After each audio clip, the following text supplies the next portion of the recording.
भव समुद्र सीमित कियो सीमंदर भगवान, कर सीमित निज ज्ञान को प्रगट्यो पूर्ण ज्ञान। प्रगट्यो पूर्ण ज्ञान वीर्य दर्शन सुखधारी, समय सार अविकार विमल चैतन्य विहारी। अंतर बल से किया प्रबल रिपु मोह पराभव,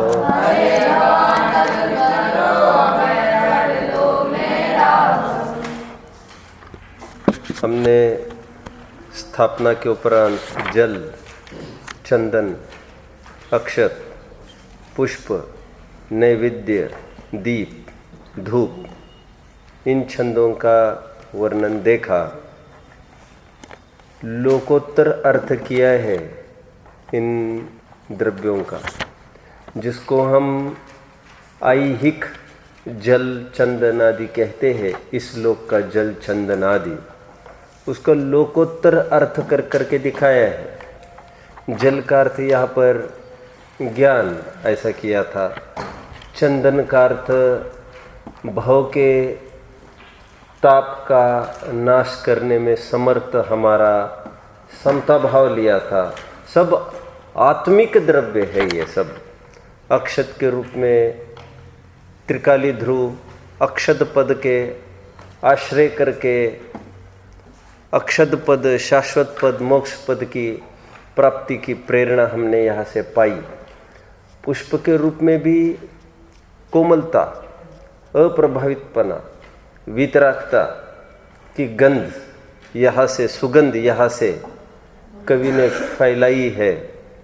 नैवेद्य के माध्यम से भी क्षुधा के नाश का विकल्प हमारे सामने रखा है।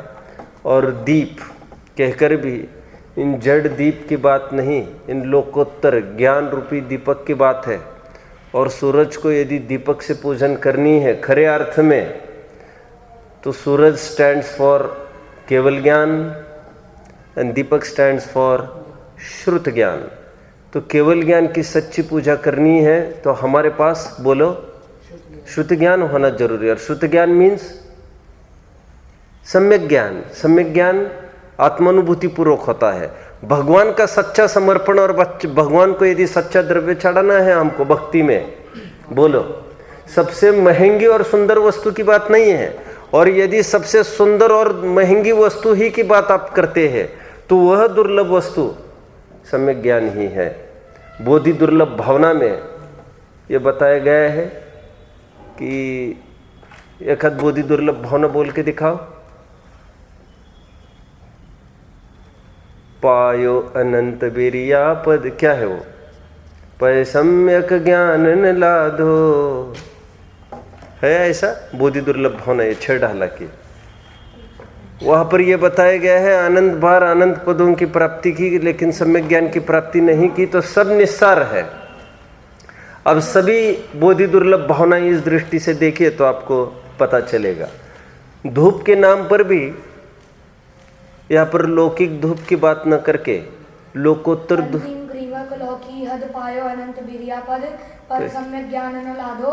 दुर्लभ निज में मुनि साधो, ये छंद है। धूप में भी जो लोकोत्तर दुर्गंध को हटाकर लोकोत्तर सुगंध को लाने की प्रेरणा धूप के माध्यम से दी है।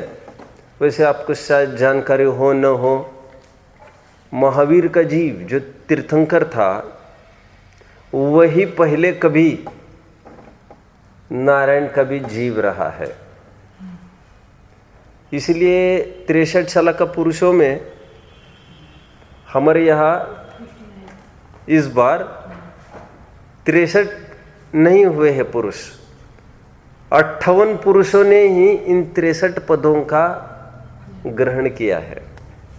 जैसे हम देखते हैं शांतिनाथ, कुंथुनाथ, तारानाथ, इन तीनों ने 2-2 पद को ग्रहण किया। चक्रवर्ती भी इनका तो 60 हो गए। आगे एक तो ये महावीर ही का जीव जो नारायण पद पहले धारण किया था इन्होंने, एक कम हो गया। और एक कौन बचा? एक फिर ऐसा कहा जाता है कि नहीं, फिर और 2 घटेंगे, फिर आदिनाथ और भरत जो कि तीसरे काल में हुए, तो फिर उनकी भी गिनती इन चौथे काल वालों में नहीं होती। और यदि करनी है समस्त पदों की तो फिर 59 पद हमको कहना पड़ेगा। बोलो। जी, लेकिन कई जगह तो 3 तीर्थंकरों को शांतिनाथ नाम को 3 पद भी डाले। अरे भैया, शलाका पुरुष में पद थोड़ी है वे। कामदेव शलाका पुरुष में वो 169 महापुरुषों में गिनती होगी फिर उनकी, वो बात अलग है। तो ये महावीर का जीव जब शांतिनाथ भगवान का काल चल रहा था, उन्हीं के परिवार का एक सदस्य महावीर का जीव था भावी तीर्थंकर, और नारायण की पर्याय में था। नारायण जैसा शक्तिशाली जीव, और जैसे रूम फ्रेशनर वगैरह लगाने की आदतें होती है ना लोगों को, अभी तो बहुत बहुत लगाते हैं, फिर किसी को ये लगता है शारीरिक दुर्गंध ना हो इसलिए कोई डीओ लगाता है, कोई कैसे लोशन, हेयर लोशन लगाता है, कोई कुछ। और विचारणीय है ये घटना। उन्होंने भी रूम फ्रेशनर के रूप में उस ज़माने में जो प्रचलित सुगंध कुछ धूप लगाई थी, और फिर सुबह होते होते वो उसी में सफोकेशन होकर उनका मरण कहा है। हाँ, तो ये धूप का विषय समझना चाहिए। कल हमने थोड़ी सी बात भोपाल के घटना के साथ जोड़ी थी हमने। तो ये धूप में यहाँ पर तो लोकोत्तर धूप को चढ़ाने की बात की है। आज हम फल की बात लेते हैं।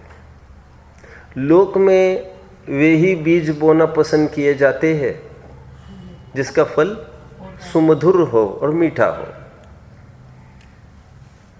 बीज बोए बबूल का, आम कहाँ से होए? और वे फल जो विषैले फल है, ऐसे बीज बोना चाहेगा कौन? और वो भी आंगन में, जिसको खा खाकर अपनी पूरी संतान परंपरा ही नष्ट हो जाए। आप समझ रहे हैं? एक एक आध्यात्मिक रूप से घटित करना हमारे आंगन में, मतलब इस पर्याय में कोई ऐसा बीज वपन करे, बीज बुआई करे, जिसको लेकर सिद्धांत बोलो सिद्धांत। उदाहरण में क्या कहा? संतान, पूरी संतान क्रम नष्ट होगा। मेरे बच्चे का बच्चा, क्योंकि जब तक वो पेड़ रहेगा, बच्चा अभी छोटा बच्चा वो खेलते खेलते जाएगा, उसको छुएगा, सूंघेगा, खाएगा, मरेगा। ऐसा बीज कौन अपने आंगन में लगाना बर्दाश्त करेगा? यहाँ पर समझना, इस पर्याय में ऐसा बीज वपन ना करे जिससे हमारा भव में नुकसान हो जाए। ऐसा कौन बर्दाश्त करता है? बीज तो लोक में अनेक प्रकार के होते हैं। आध्यात्मिक और लोकोत्तर अर्थ यहाँ पर कर रहे हैं कवि। यहाँ पर कह रहे बीज 2 ही प्रकार के बोए जा सकते हैं, एक शुभ और एक अशुभ। वैसे शुद्ध भाव भी लगाओ तो शुद्ध भाव भी होगा, लेकिन वो वैसी बुआई नहीं है जैसे शुभ अशुभ की होती है। समझ में आ रहा है? तो शुभ और अशुभ कुछ भी बो आप, ये दोनों फल विषैले हैं। फर्क इतना सा है, एक दिखने को ही दुर्गंध वाला है, दिखने को ही घिनौना है, खाने का भाव नहीं होता, और खाए तो मरण हो ही जाता है, दिखने से ही जहर दिखता है। और दूसरा वह फल है किम्पाक फल, दिखने को सुमधुर दिखता है, गंध जिसकी सुगंधित है, लेकिन उसको चखा मात्र और सडन डेथ, तुरंत मृत्यु हो जाती है। फल दिखने में अंतर करते हैं, गंध में अंतर करते हैं, लेकिन मूल रूप उनका वन एंड द सेम है। Some are alluring, attractive, and some are जो कुछ डिट्रैक्ट करते हैं, कुछ अट्रैक्ट करते हैं, लेकिन अट्रैक्ट करने वालों का भी फल अच्छा नहीं है। आप समझ रहे मेरी बात को? ऐसे 2 प्रकार के फल लोक में भी विद्यमान है। सीधा जहर कौन खाता है खिलाए तो बच्चों को तो चॉकलेट के बहाने उसमें जहर डाल के ही तो खिलाया जाता है। अभी बात आई थी, कोई बता रहा था, अफीम गांजा वगैरह होता है, आप जानते हैं? सॉर्ट ऑफ ड्रग्स है ये, स्टेरॉइड्स है ये, एक नशीली वस्तु है, एक नशा पैदा कराते हैं ये। अब वैसे सीधा कहे हम उसको खाओ तो कोई मतलब सज्जन आदमी तो नहीं खाएगा ना उसको। तो अभी एक 2 जन की टीम पकड़ी गई। 2 जन की टीम क्या कहे, और भी होगा। एक है MBA और एक है BTech। इतने पढ़े लिखे दोनों जन क्या धंधा करते हैं, जो मुजफ्फरनगर इस पार्ट में, मेरठ वगैरह इस पार्ट में जो हाईवेज पर जितने ढाबे हैं, उन ढाबे वालों को वो गांजा, वो अफीम वगैरह वो प्रोवाइड करते हैं, और वो हर एक प्रोडक्ट में अपने उसको डालते हैं। ढाबे पर बनाए जाने वाला मील, वो सब इसी से भरा है। और why is it so that people get attracted then. वो एडिक्ट हो जाता है आदमी उस टेस्ट का। एक बार खाए तो बार बार खाने को उसको मन करता है। और सीधा कहे हम लोग खाओ गांजा अफीम, खाएगा कोई? और वो खाते खाते इतना एडिक्ट हो जाता है उसको पता भी नहीं चलता। एंड देन वो इतना डिस्परेट हो जाता है कि he can't live without that thing. मुझे क्या कहना है वैसे इस बात को, वो चीज अच्छे तरीके से दी गई इसलिए कोई वो चीज अच्छी नहीं होती। प्रेजेंटेशन बहुत अच्छे रूप से करके दिखाए तब भी कोई चीज अच्छी नहीं होती। वो समझ में आता है क्या कहा? खराब चीज का प्रेजेंटेशन, प्रस्तुतिकरण अच्छे रूप से किया जाए तो क्या खराब वस्तु अच्छी हो जाएगी क्या? और अच्छी वस्तु का प्रस्तुतिकरण बेकार करे तो क्या वस्तु क्या खराब बेकार हो जाएगी क्या? जिनवानी का प्रवचन करने के लिए कोई बैठा और प्रस्तुतिकरण एकदम जमा नहीं, उसको मजा नहीं आया, तो जिनवानी फेल हो जाएगी क्या? और खराब वस्तु का वेश्या पर कोई बोलने लग जाए और खूब धमाधम बोल के दिखाए तो फिर तो वेश्या का सेवन क्या अच्छा चीज हो जाएगी क्या? मतलब प्रस्तुतिकरण से कोई बात नहीं है। मुझे तो कहने का तात्पर्य यह है, यहाँ पर कवि ने शुभ अशुभ 2 प्रकार की वृत्तियां कही है। और शुभ का बीज वपन मतलब प्रस्तुतिकरण अच्छा है लेकिन चीज खोटी है, और अशुभ तो चीज खोटी है और प्रस्तुतिकरण भी खोटा है, उसको तो ऊपर से ही डिसलाइक करते हैं कि इसका फल तो संसार ही है। ताको सिर पर सिल पड़े, नाम हृदय से जाए, बलिहारी ता पाप की, पल पल देय रटाए। क्या कहा बताओ, कोई रिपीट करो।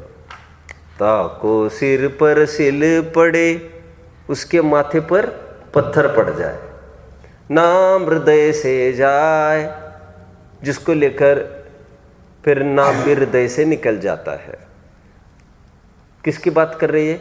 उस पुण्य के माथे कोई पत्थर पटक कर आ जाओ, क्योंकि जिसके होने से भगवान का नाम लेना भी लोग भूल जाते हैं। बलिहारी ता पाप की, पल पल देय रटाए। इससे तो पाप भला है। क्यों भला है? क्योंकि पाप के उदय में तो कम से कम सैकड़ों दफे आदमी धर्म को, भगवान को याद करता रहता है। Stand up.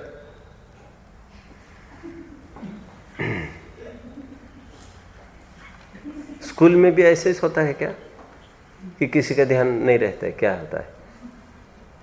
हाँ, ध्यान नहीं रहता है। हाँ, नहीं सोता। ये यहाँ सोता है, यहाँ सोता है। अरे यहाँ सोता है क्या?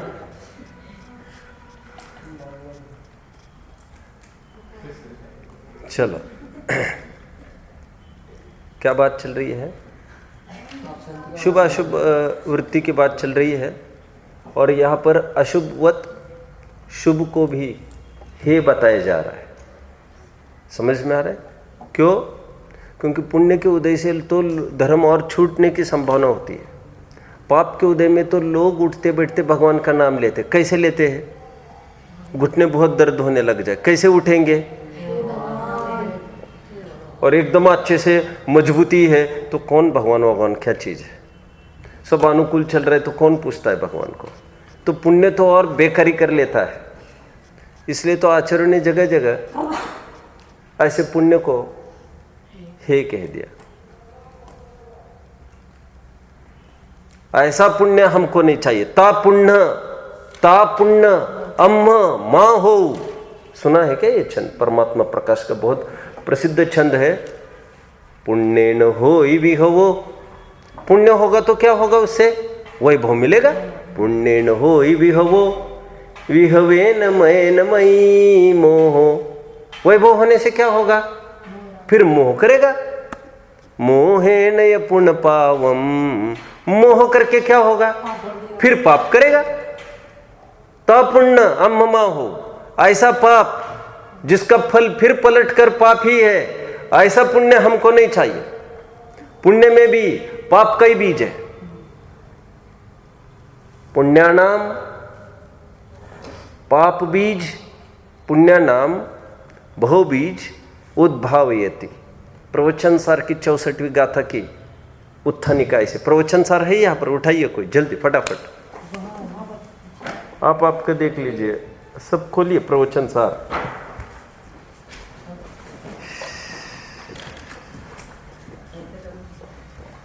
यहाँ पर तो नहीं है, शायद यहाँ पर है नहीं, देखो। छोड़िए, फिर नहीं होगा तो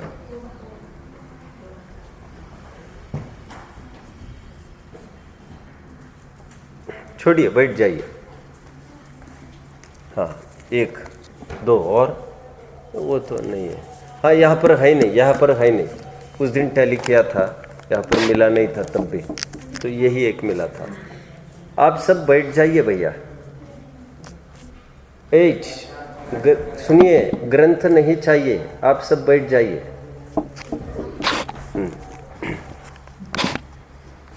क्या कहा मैंने अभी, ये गाथा है 74वीं। मैं यहाँ से आपको उसकी उत्थानिका पढ़ के दिखाता हूँ।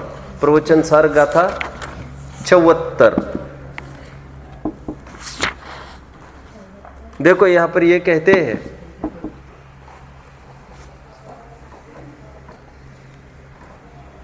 पुण्य नाम दुख बीज हेतुत्वम उद्भावयति। क्या लिखा, पुण्यानाम दुख बीज हेतुत्वम उद्भावयति। पुण्य को दुख का बीज है, दुख के बीज का कारण है, यह सिद्ध करते हैं। पाप दुख का बीज है, दुख के बीज का कारण है, यह तो दुनिया जानती है। कोई विरला बुद्ध कहे पुण्य को भी पाप रे। सारा जगत कहता, योग सार के गाथा, सारा जगत कहता पाप को तो पाप रे, पर कोई विरला बुद्ध कहे पुण्य को भी पाप रे। सुना है ये छंद? नहीं है? क्या क्या है? वो रखे रहने दो। कोई आवश्यकता होगी तो हम बोल देंगे। बस करो, बस करो, नहीं तो 2 गुट ठिकाने लगा देंगे फिर। हाँ, 74वीं गाथा में ये कहा, क्या कहा 74वीं गाथा में? रिपीट, नील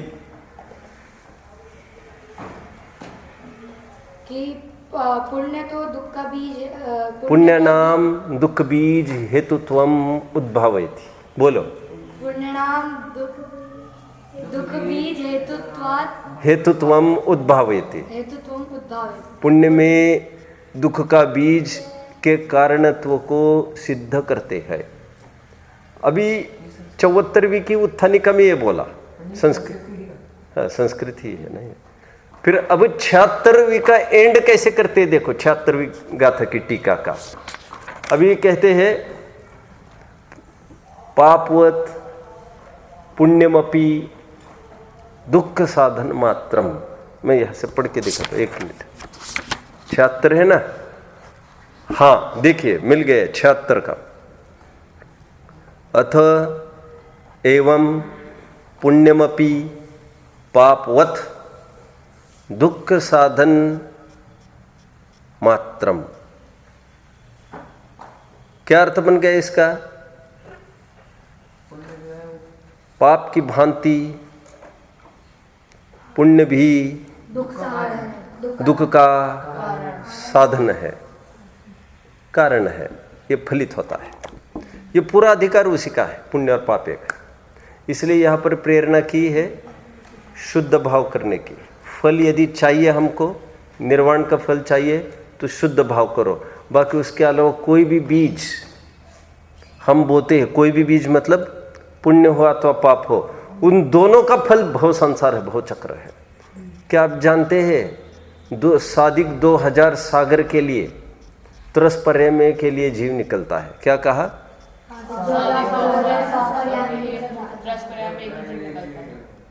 अनंत काल वैसे स्थावर में जाता है, आप जानते होंगे।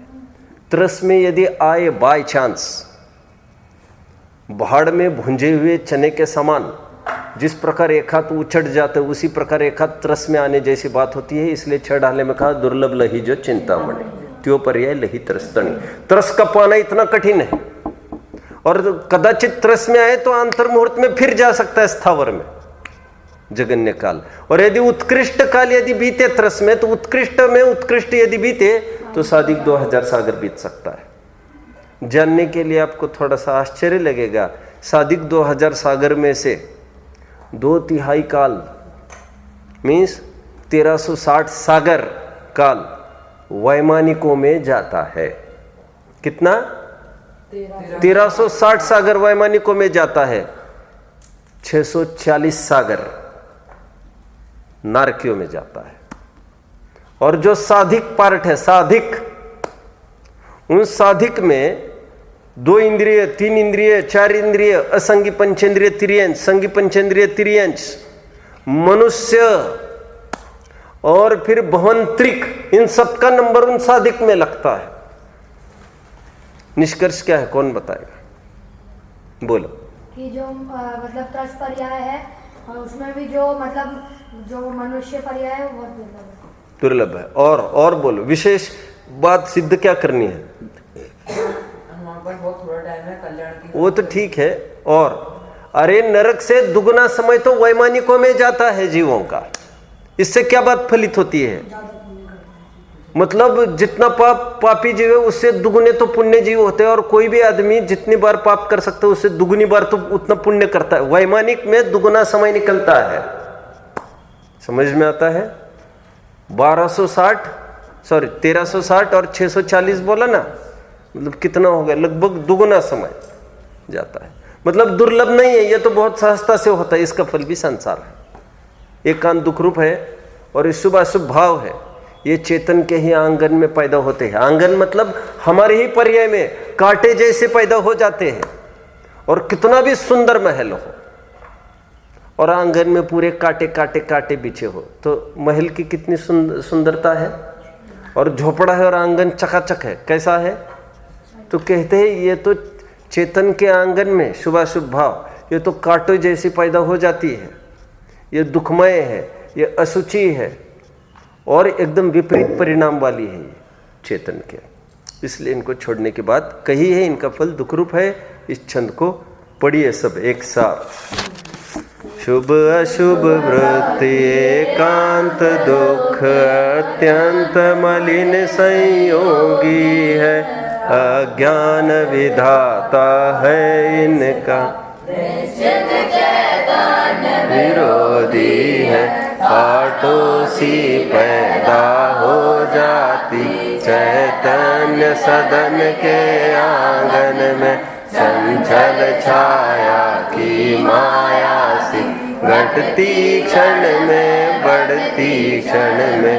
तेरी फल पूजा का फल प्रभु शांत शुभाशुभ ज्वालाए। मधुकल्प फलों सी जीवन में प्रभु शांति लताए साजाए। दोनों एक ही विलन बाप की औलादे है। कौन? शुभ और अशुभ। कौन है विलन बाप? अज्ञान। अज्ञान विधाता है इनका। इन दोनों का कौन विधाता है? अज्ञान। दोनों उसी की कठपुतलियां है, अज्ञान की कठपुतलियां है। शुभ भी अशुभ भी दोनों परलक्ष्य परिणाम है। दोनों डाइवर्ट करते हैं जीव को अपने ही स्वरूप को जानने से। यह ऐसी बात इसमें आई। और मधुकल्प मतलब सच्चा मीठा फल यदि किसी को चाहिए, मधु इज स्वीट, यदि मीठा फल यदि किसी को चाहिए, मधुकल्प फलों से जीवन में प्रभु शांति लताएं छा जाए, तो ऐसी यहाँ पर कामना की है कि वे जीव शुभाशुभ रूप ज्वाला से ज्वाला को शांत करे, शुभाशुभ प्रवृत्ति छोड़ देवे, तो उनका अच्छे फल की प्राप्ति हो जाएगी। शुद्ध भाव करे तो ये मांग भगवान के सामने भक्त कर रहा है कि ऐसे जीवन में कुछ अच्छाई आ जाए और काटे जाकर ये लताएं, शांति लताएं उछा जाए। ठीक है, ये भी छंद हमारा पूरा हो गया है। अब अर्घ्य का छंद हम देखते हैं। अर्घ्य के छंद में एक प्रकार से सॉर्ट ऑफ महार्घ्य है और इसमें जो अभी तक 8 छंद चले हैं जल से लेकर फल तक के, उन सबको संक्षिप्त करके एक ही छंद में डालने का प्रयास किया गया है। आप सब जन इसको पढ़ेंगे। निर्मल जल सा प्रभु निज रूप, बस अपन एक एक को वही पर सेटल करते हैं। 8 बातों की बात करते हैं और किस किस को क्या क्या उपमा दी गई है उसकी भी बात यहाँ करते हैं। निर्मल जल सा प्रभु निज स्वरूप, पहचान उसी में लीन हुए। मतलब जल सरिका क्या है कह रहे हैं, जैसे जल में हमको हमारी परछाई देखने को मिलती है। यदि जल साफ हो तो, निस्तरंग हो तो, यदि थोड़ी भी तरंग उठे तो नीचे जो किट्ट कालीमा बैठी होगी वो तो उछल ही आएगी और फिर उसमें अपना चेहरा देखने को कहाँ अवसर है। बहुत सुंदर बात करते हैं। उसी प्रकार शुद्ध निर्मल जल सरिके प्रभु, उनमें कोई अपना चेहरा देखता है और वे निस्तरंग हो चुके हैं और तलवल में भी कुछ भी ऐसी गंदगी राग द्वेष उनके रहा भी नहीं है, तरंग भी नहीं है और गंदगी भी नहीं है। सो जो भी यहाँ पर देखता है उसको अपना शुद्ध चेहरा, जैसा अपना शुद्ध स्वरूप है वैसा देखने को मिलता है। प्रति छंद के स्थान पर है। क्या कहा? सिद्ध भगवान सिद्धत्व के कारण भगवान आत्मा के प्रति छंद के स्थान पर है। कहाँ पर पढ़ा आप लोगों ने? कहाँ पर पढ़ा आपने? मोक्ष मार्ग प्रकाशक नहीं पढ़ा क्या? पहले पंच परमेष्टि का स्वरूप, सिद्धों का स्वरूप किसी ने पढ़ा ही नहीं क्या आपको? पढ़ाते हैं ना हर साल, वे लिया था आपको भी। तो सिद्धों के स्वरूप में वो बात आई है, प्रति छंद के स्थान पर है, प्रतिबिंब समान है। आप भूल गए हैं अभी इस बात को। ठीक है, निर्मल जल सा प्रभु निज रूप, यहाँ पर कह रहे हो प्रभु निज रूप, और अपना स्वरूप भी इतना निर्मल है कि उसका जो आश्रय करेगा तो पर्याय में भी ऐसी अवस्था प्रकट हो जाएगी। मैंने 2 अर्थ किए आगे आगे। एक तो दर्पण भगवान समान कहा और एक तो अपना निस्वरूप भी दर्पण समान कहा। तो जो भगवान को भी देखता है वो अपने स्वरूप को देख लेता है, एक अर्थ है। और जो अपने त्रिकाली स्वरूप को देख लेता है वो पर्याय में भी ऐसे विकसित अवस्था को देख लेता है। ये जल का हो गया। भवताप उतरने लगा तभी, भवताप उतरने लगा तभी चंदन सी ऐसा होता है। जब भी कोई मरीज को, अपन उदाहरण थोड़ा सा बदल देते हैं, किसी को, किसी जीव को जहर चढ़ गया और उसको, अमृतचंद्र स्वामी का उदाहरण है, उसको सामने लाकर रख दिया जाए, वैद्य के सामने नहीं, मांत्रिक के सामने। और यदि वो वैद्य को तो कुछ सिलबट्टा लेके बैठना पड़ेगा और कुछ चूसना पीसना पड़ेगा, कुटना पीसना पड़ेगा और फिर चटाना पड़ेगा, कुछ देना पड़ेगा, तब जाकर असर होगा। गारुड़ी मंत्र क्या करता है वो मांत्रिक? जैसे ही गारुड़ी मंत्र पढ़ने लगता है तो उसका जहर सामने उतरने लगता है। ऐसा रूल है। हमें भी, हम जब अभी खनियाधाना में थे तो वहाँ पर अखबार में एक बात आई थी। फिर वो कटिंग सेव करके रखने को कही। यदि बच्चे को किसी को सांप काट वाट जाए तो शिवपुरी के किसी आदमी का फ़ोन नंबर था उसमें, उसका ये है कहना, अब फ़ोन पर, डायरेक्ट फ़ोन पर बात करा दीजिए उस आदमी की। बात क्या करेगा वो बेहोश आदमी अभी, लेकिन वो मंत्र वहाँ से पड़ेगा, उसके कान पर पड़ेगा वो मंत्र, हम फ़ोन वहाँ लगाए तो उसका जहर उतरता जाएगा। ऐसा उन्होंने भी दावा किया था उसमें, ऐसा होता भी है। और प्रथमान योग जो पढ़ते हैं, जिन्होंने सुना है, लक्ष्मण को जब शक्ति लगी थी, आपके ज्ञान में होगा, तब हनुमान को अपॉइंट किया गया। समय सीमित था। कहाँ मिलेगी ये दवा? तो किसी ने कहा अयोध्या की तरफ मिलेगा ये। तो कैसे मिलेगा? तो अयोध्या में एक विशल्या नाम की कुमारी है, लड़की है, उसमें वो कला है कि वो जहर उतारना जानती, शक्ति उतारना। उसको रिद्धि वगैरह प्राप्त थी पूर्व भोग की पुण्याई से। तो वो विशल्या को लेके जैसे आने लग गए, जो विशल्या पास आने लग गई, अभी विशल्या आई भी नहीं थी यहाँ पर, तो जहर उतरने लग गया था। यहाँ शक्ति निर्मूल होने लग गई थी। वो जो शक्ति उस पर लगी थी, जहर चढ़ा था। यह विशल्या की ताकत समझ में आ रहा है। फिर विशल्या वहां आते आते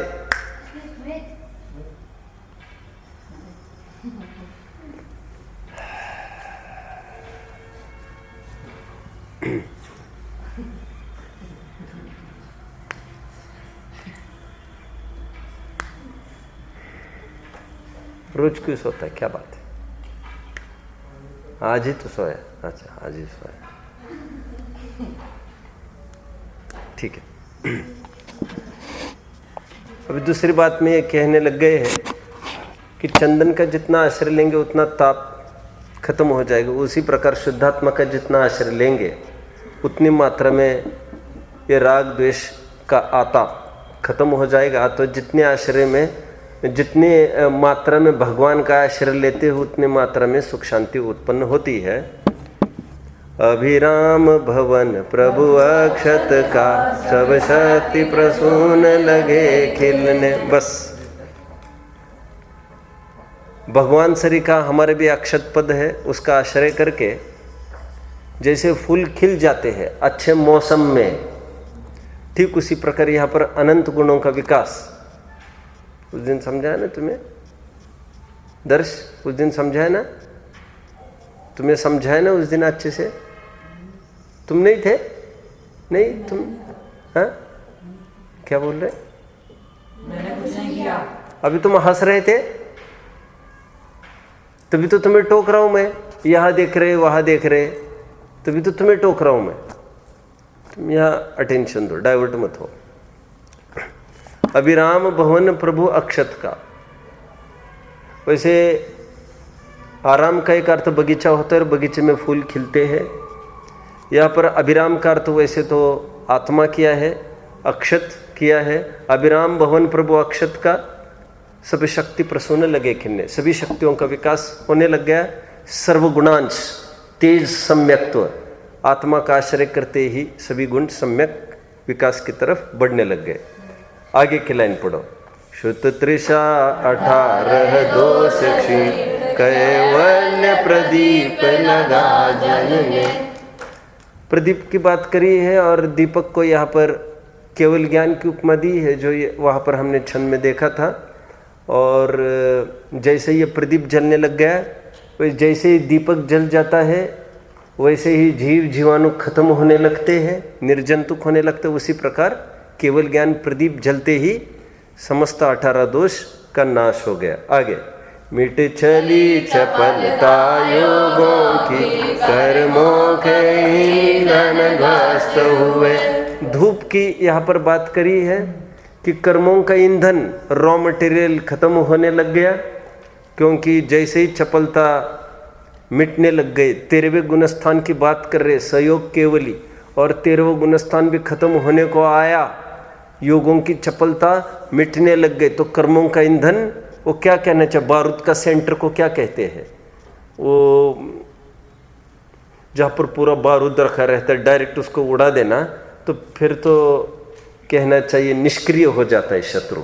उसी प्रकार यहाँ पर जितना कर्म का ईंधन है उन सबको ध्वंस करेंगे। अब यहाँ पर 14वें गुण स्थान में पूर्ण निर्जरा होकर सिद्धावस्था की प्राप्ति हो जाती है। फल हुआ प्रभु ऐसा मधुरिम, तुम धवल निरंजन। White stands for cleanliness, spotless, बेदाग। उसी प्रकार भगवान अब धवल निरंजन हुए हैं। ये इसका बहुत मीठा फल आपको मिला है। ये सब जो हुआ है उससे ये एक प्रकार से क्रमिक विकास बताया है। देखिए ना आप सब, सम्यक ज्ञान मुन्य अवस्था, केवल ज्ञान अवस्था, फिर अयोग केवलीय अवस्था और फिर सिद्धावस्था, पूरा क्रम इस छंद में आ गया है। और इस बहाने 8 अर्घ्यों का एक पारमार्थिक रूप यहाँ से घटित करके दिखाया है। आगे बढ़िए, जयमाला की तरफ हम बढ़ते हैं।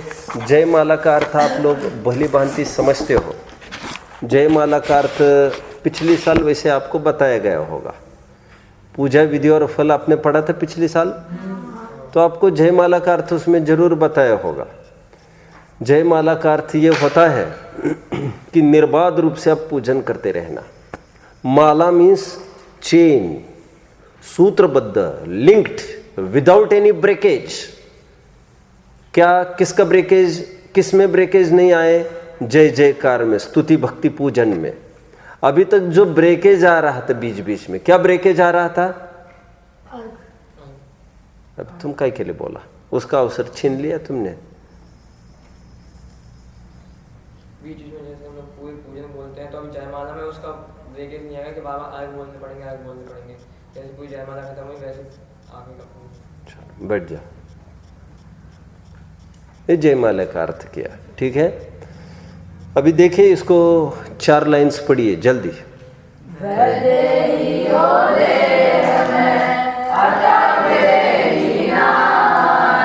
सीमंदर निज सीम में शाश्वत। सुनिए सुनिए, इतना का ही अर्थ करते हैं। श्रीमद जी का एक छंद है, बहुत प्रसिद्ध है, आप लोगों को पता होगा, आत्मसिद्धि शास्त्र का है, आपने सुना होगा। देह छता जेनी दशा वर्ते देहातीत। बोलो।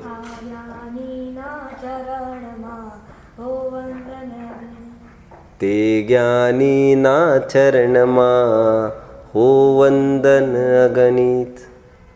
देह छता जेनी दशा वर्ते देहातीत। देह रहते हुए भी जिनकी दशा देहातीत वर्तती है। सागर में जहाज रहे तो उसकी ब्यूटी है कि नहीं है? है कि नहीं है? जहाजों को वैसी मिट्टी पर रखा है, बड़ी बड़ी जहाजों को, नावों को मिट्टी पर नदी किनारे लाकर रखते हैं ना, तो उसकी शोभा है क्या? जब भी कोई सीन देखा होगा, फोटो वोटो आपने कही, तो नाव जहाज पानी में दिखाई जाती है सीन के रूप में कि वो मिट्टी पर दिखाई जाती है? पानी पर दिखाई जाती है। जहाज पानी में रहे लेकिन पानी जहाज में नहीं रहे, क्योंकि जिस समय पानी जहाज में रहेगा फिर जहाज पानी में ही रह जाएगी। समझ में आता है? अभी तक तो पानी में मतलब पानी के ऊपर आशय था, अभी तो पानी में ही डूब जाएगी। पानी में रहे लेकिन पानी में डूबे नहीं। हम घर गृहस्थी में रहे, एक प्रकार से लौकिक शोभा है, लेकिन घर गृहस्थी हम में नहीं रहे। समझ में आ रहा है? हम गृहस्थ तो है लेकिन गृहस्थपना हम में नहीं रहे। समझ में आता? यह तो एक आध्यात्मिक अर्थ किया जाता है। यहाँ पर तो भगवान की बात चल रही है। यहाँ पर कहते हैं आप शरीर में तो रहते हो लेकिन वैदेही हो गए हो, अतीन्द्रिय हो गए हो। रहते शरीर में है लेकिन हो गए आप अतीन्द्रिय है। न इंद्रिय से ज्ञान करते हैं ना इंद्रिय से। बोलो बोलो बोलो बोलो बोलो।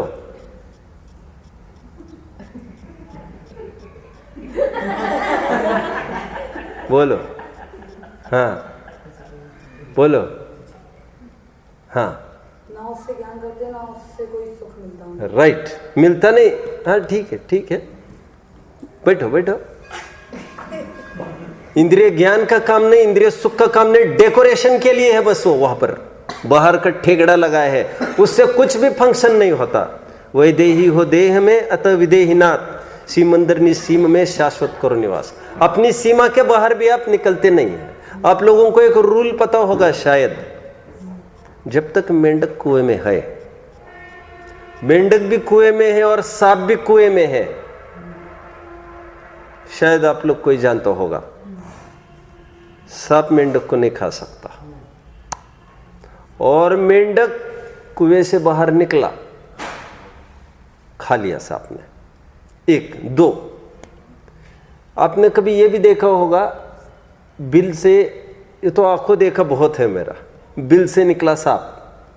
अब जैसे निकला, ऊपर जितने भी क्या पक्षी होते हुए, चील वगैरह जो पक्षी है, ये सब एकदम वो आवाज कर करके एकदम इकट्ठा होते हैं और डंक मारने लगते उसको। डंक क्या, बस चले तो उसको पकड़ कर ही ले जाए। डंक क्या मारे, वे तो क्या डराने धमकाने थोड़ी आए यहाँ पर। तो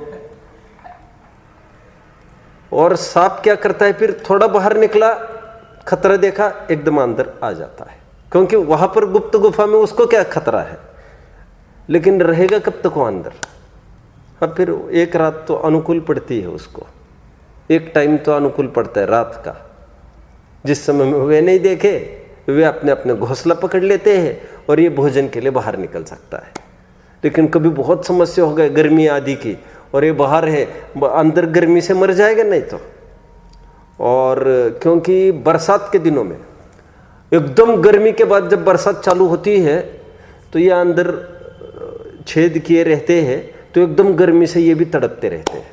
तो पानी की तलाश में फिर पानी भी नीचे नीचे भरने लगता है जो भी है, तो फिर इनको भी जमीन पे आना रहता है, और उसी समय में वे भी है ऊपर। तो ऐसे में तो उसकी दुर्दशा हो जाती है।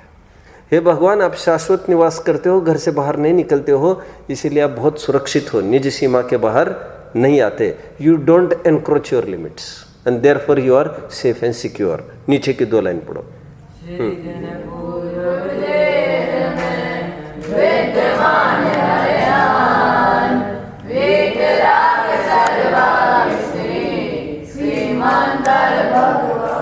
ये अर्थ तो सरल सुलभ है। आगे की 2 लाइन पढ़िए, बैठो भैया।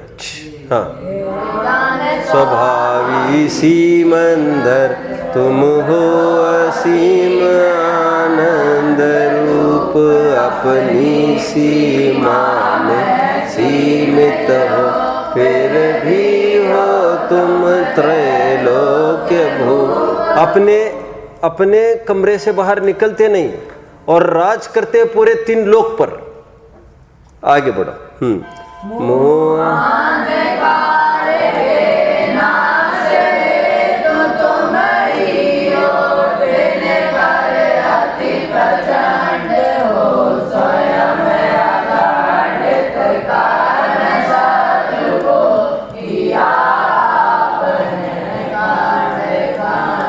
अति प्रचंड सूर्य कहा जा रहा है, क्योंकि ये ऐसा सूर्य है भगवान रूपी, जिसको ना कभी ग्रहण कर होता है, ना कभी अस्त होता है, ना कोई बादल भी इस पर आवरण ला पाते हैं। और इसमें इतनी ताकत है, इसने शत्रुओं के खंड खंड कर दिए हैं।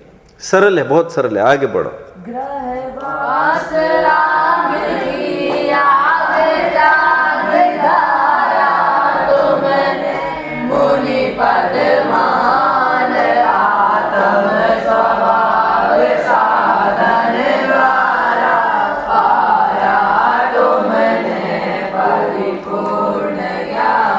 आपको याद आ रहा होगा, आपने अरहंत सिद्ध की परिभाषा पढ़ी है, उसमें यह बात आ रही थी, गृहस्थपना त्याग कर मुनि धर्म का अंगीकार करके निस्वभाव साधन द्वारा। ये सब तीनों बातें इसमें अभी हमने पढ़ी है। आगे बढ़ो।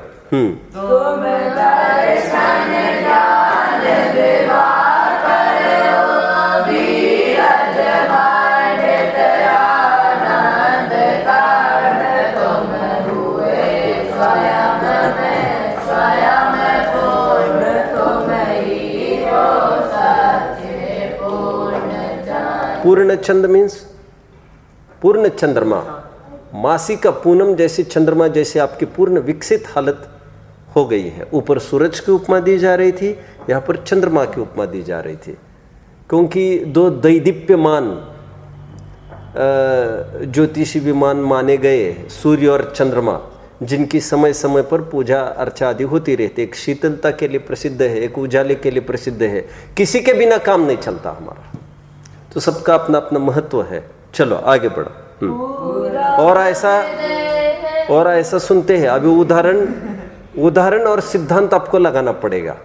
आप जानते होंगे ये चंद्रमा जब भी होता है, और ख़ास तौर पर पूर्णमासिका का चंद्रमा, तब ये गोताखोर ताक में बैठे रहते हैं, क्योंकि गोताखोर डाइवर्स, डुबकी लगाने वाले। जब आई थिंक क्योंकि जो ज्वार भाटा होता है, क्या कहा मैंने?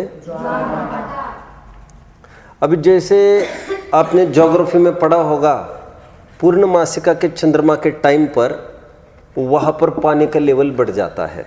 सुना है आप लोगों ने ऐसा कुछ? नहीं। दूसरी तरफ वो भाटा आ जाता है, डाउन्स आ जाता है, तो वो गोताखोर के लिए एक विशिष्ट अवसर होता है जहाँ पर एक लेवल पानी का बहुत घट जाता है। फटाफट अंदर डुबकियाँ लगाकर बहुत सारा वे माल लेके आने की बहुत गुंजाइश हुआ करती है। तो इस चंद्रमा के उदित रहते हुए ये क्रीम टाइम माना गया है, जिनको रत्नों का अर्जित करना है, मोतियों का अर्जित करना है। ठीक उसी प्रकार ये चंद्रमा, भगवान रूपी चंद्रमा हमारे सिर पर स्थित है, शीरस्थ है, जिनको अपना कल्याण करना है, अपने रत्नों की प्राप्ति करनी है। उनके हयाती में वे अपने रत्नों की सम्यक दर्शन ज्ञान चारित्र की प्राप्ति कर सकते हैं। ये हमारा सुकाल है, गोल्डन चांस होता है। आगे बढ़ो, पढ़िए।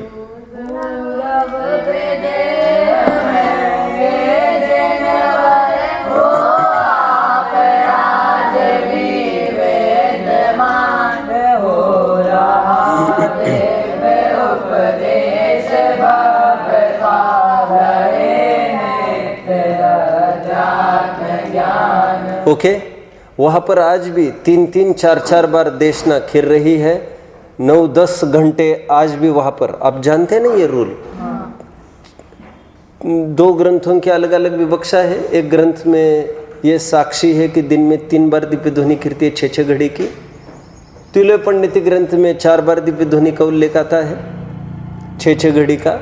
और यदि विशेष वंस मोर ऑफर हो चक्रवर्ती का, गणधर का, इंद्र का, तो फिर और एक बार भी खिर सकती है। निरंतर ये प्लेटफॉर्म बेटरमेंट एंड अपलिफ्टमेंट का प्लेटफॉर्म निरंतर खड़ा है आज भी विदेह क्षेत्र में। हाँ, वो कोई इन्हीं के माध्यम से नहीं है, और भी ऐसे तीर्थंकर है 19, तो वे सब ये काम कर रहे हैं। आगे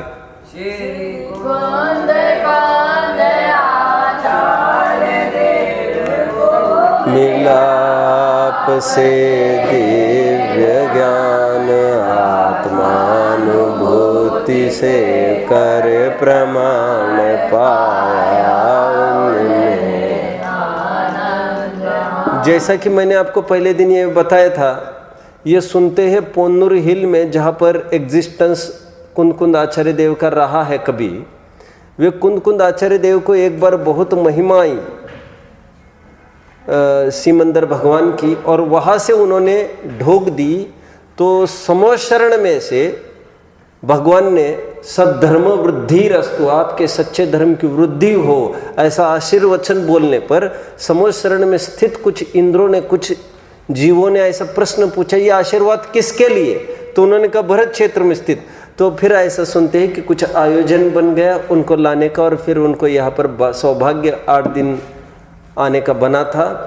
लेकिन आपको ये बात बता दूं कि कुंद आचार्य देव के साथ ये और 2 आचार्यों के साथ भी ऐसी घटना जुड़ी है, आचार्य उमा स्वामी और आचार्य पूज्यपाद स्वामी। और सुनते हैं उनका भी योग सिमंदर भगवान के समोशरण में जाने का बना था। ये घटना तीनों जनों के साथ लगी है।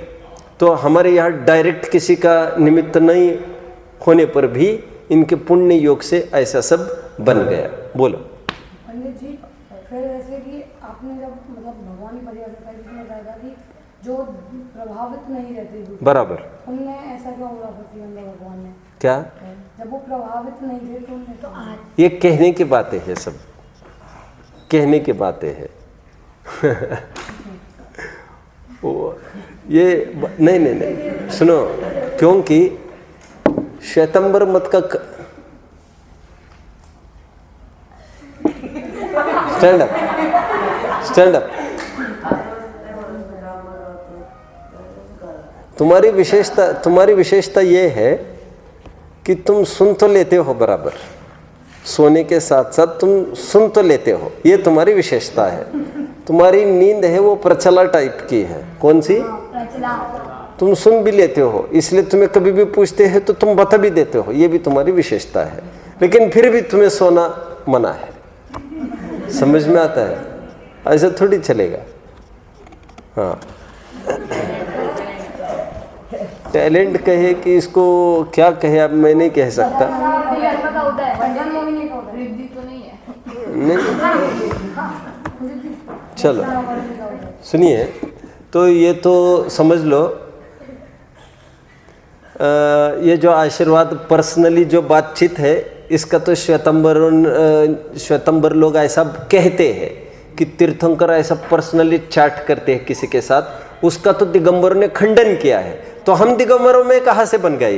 ये प्रश्न बिल्कुल जायज़ है। और ये तो हम ये कह सकते हैं, गणधर की कोई विशेष जिज्ञासा हुई कि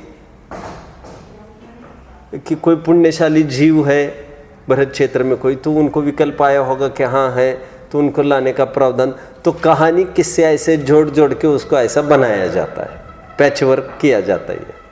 ठीक है आपका कहना, अब बोलो। पंडित जी, जैसे अभी इसी पूजन में इसी लाइन में कहा श्री कुंकुंडाचार्य देव को मिला आपसे दिव्य ज्ञान, बराबर, और ये लाइन का भी आपने अर्थ किया कि मतलब वो वहाँ गए थे विदेश, बराबर, और जो मतलब ये भी हुकुमचंद जी वाले ने लिखी है, बराबर, और उनकी एक और बुक है बिखरे मोती, बराबर, उसमें भी उन्होंने ये उल्लेख किया है कि ये है आपकी तत्व ज्ञान। नहीं, मुझे मेरी मिल गई है, मिल गई, एंजॉय, गो नाउ। हाँ हाँ, थैंक यू। उन्होंने हाँ, खुद ये लिखा है उसमें कि ये इसको मतलब प्रमाणिक नहीं मान सकते कि अपन बराबर है। ये हमारे पास जो आधार है, कुंकुन स्वामी विदेह क्षेत्र गए थे, ये आधार किसी ग्रंथ का नहीं है, एक आध शिलालेख में उपलब्ध होता है। और जयसेन स्वामी का आधार अपने पास है, लेकिन जयसेन स्वामी ऐसा कहते हैं कि क्या लिखा है उन्होंने, कुछ लोग ऐसा कहते हैं, लोक प्रसिद्ध न्याय ना, लोक में ऐसी प्रसिद्धि है, इतना सा बोल दिया उन्होंने। तो हम इसमें कुछ भी क्लेम नहीं कर सकते। लेकिन जिसकी पूजन चल रही है, जिसकी शादी है, जिसको घोड़े पर बिठाया है, उसके गुणगान नहीं होंगे तो क्या होगा? तो थोड़ा बहुत मस्का लग जाता है उसमें, कोई थोड़ी बात चढ़ा बढ़ा कर भी बोली जाती है, कोई खास बात नहीं होती उसमें। और देवसेन आचार्य देव की वो लाइन मैंने उस दिन आपके सामने बोली थी पहले दिन, कि यदि आचार्यगण, यदि कुंकुन स्वामी, देवसेन आचार्य ने बोला, यदि कुंकुन स्वामी इसी मंदिर भगवान के पास विदेह क्षेत्र जाकर ये ज्ञान अर्जित नहीं करते तो हमको ये ज्ञान कौन देता? तो ये कैसे आया, क्या आया, हम कुछ भी नहीं कह सकते। ये उन्होंने ग्रंथ में लिखा है। हाँ, लेकिन ठीक है, अभी हम ज़्यादा क्लेम कुछ नहीं कर सकते। लेकिन इसका ग्रंथ में है कि इसका भी शिलालेख है, ये भी नहीं कह सकते। क्लेम इसलिए नहीं कर सकते क्योंकि कुंकुन स्वामी अकेले कैसे गए? चरण रिद्धिधारी अकेले कभी नहीं जाते, कम से कम 2 रहते हैं। और फिर देवगण आकर लेके गए मानने में भी भारी आपत्ति, असंयमी के साथ कैसे गए? ऐसी बहुत सारी आपत्तियां दिखती है। इसलिए जो है सो ठीक है, लेकिन आज तो उनको मस्का लगाने दो चुपचाप। हाँ बोलो। पंडित जी, तो नमस्कार करने का उनको अलग से ही था, डायरेक्ट तो कहता है? अरे परोक्ष नमस्कार, डायरेक्ट ही गए वे? नहीं, जैसे कुंकुन ज्यादा नमस्कार दिया तो नहीं, नमस्कार यहाँ से किया, वे तो उन्होंने वहाँ से जाना। अरे वहाँ के मुनिगण कुछ होंगे कि नहीं रिद्धि विद्धि वाले, तो उनको लगा होगा, किसी को विकल्प आया होगा, आज धन्य हम और भरत क्षेत्र में क्या हो रहा होगा, तो किसी को विकल्प आया होगा, हम भरत क्षेत्र में भी एक है कुछ दैदीप्यमान कोई नक्षत्र है जबरदस्त, तो कुंकुन स्वामी वो क्या कर रहे होंगे, अभी नमस्कार कर रहे हैं, ऐसा सहज में जाना होगा उन्होंने, उसमें क्या बड़ी बात है। चलो जल्दी गो अहेड,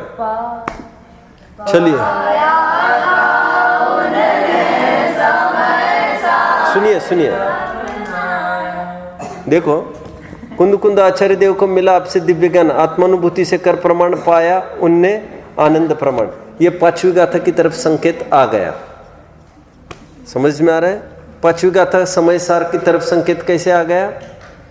आगम का सेवन, युक्ति का आलम्बन, परापर गुरु को उपदेश और स्वसंवेदन प्रत्यक्ष, उन्होंने अनुभव से प्रमाण किया उस बात को।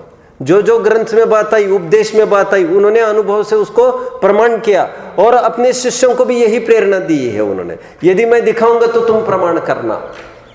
जदिदाये जपमानम चुक्के ज छलम न घे तव्वम, ऊपर की गाथा। यदि मैं दिखाऊं तो आप भी प्रमाण करना। इसको समझ में आया? आगे आगे गो अहेड। हाँ, समझाया उनने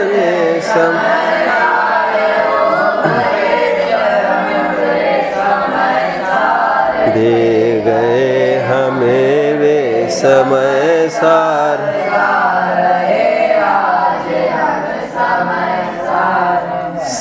समय सार के कई सारे अर्थ होते हैं।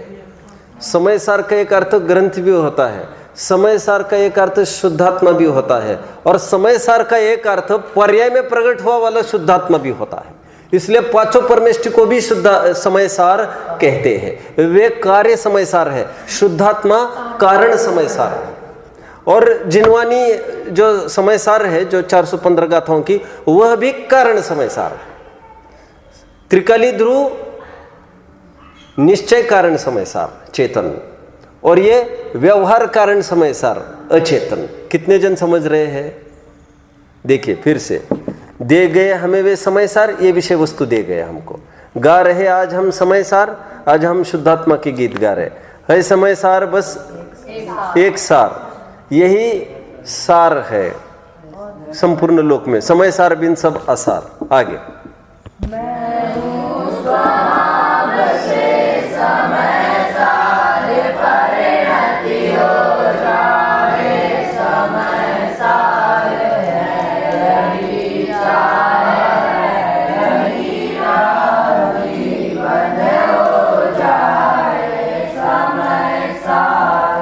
समय सार इज इक्वल टू समय प्लस सार। सार इज इक्वल टू द्रव्य कर्म, भाव कर्म, नो कर्म रहित। सार इज इक्वल टू द्रव्य कर्म, भाव कर्म, नो कर्म रहित, एंड समय इज इक्वल टू आत्मा। देयरफॉर समय सार इज इक्वल टू समय माइनस इंटू ब्रैकेट द्रव्य कर्म प्लस भाव कर्म प्लस नो कर्म bracket close is equal to समय सार, शुद्धात्मा। सार का अस्ति पर का अर्थ शुद्ध, नास्ति पर का अर्थ द्रव्य कर्म, भाव कर्म, नो कर्म रहित, त्रिकाली ध्रुव। पढ़िए।